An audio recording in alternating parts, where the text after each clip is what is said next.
A well-known identity from differential equations is Euler's identity, where e raised to the ix power is equal to the cosine of x plus I times the sine of x. This is where I is the classic square root of -1, the imaginary unit. The proof of Euler's identity comes from the use of Maclaurin series.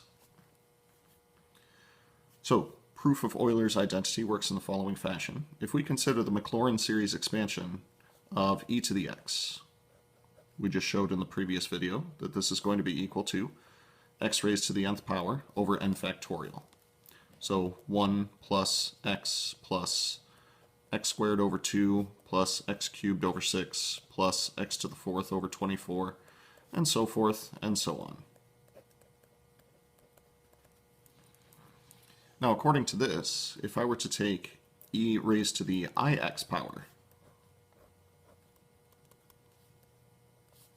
this would be ix raised to the nth power over n factorial. Plugging in corresponding values, we will get 1 plus ix quantity squared over 2 plus ix quantity cubed over 6 plus ix to the 4th power over 120. Oh, no, 24. Plus ix to the 5th power over 120, and so forth and so on. Now, keeping in mind that as soon as you square I, it becomes -1, we can split these into real terms and imaginary terms. 1 is a real term. Ix is an imaginary term.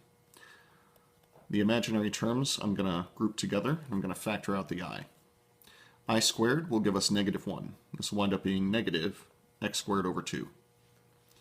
I cubed will be I squared times I. Factoring out the I, we'll be left with an I squared, meaning that this term will wind up being negative. To the 4th power would be I squared times I squared, which is -1 times -1. We're back to positive. Then, next term winds up being imaginary. What's going on here is even powers all wind up real valued, odd powers wind up imaginary valued, and the expansion that we get in each of these cases is a Maclaurin series expansion. This is the cosine of x. This is I times the sine of x. Therefore, e raised to the ix power is going to be equal to the cosine of x plus I times the sine of x. This link between exponential and trigonometric functions is going to show up all the time in your differential equations class.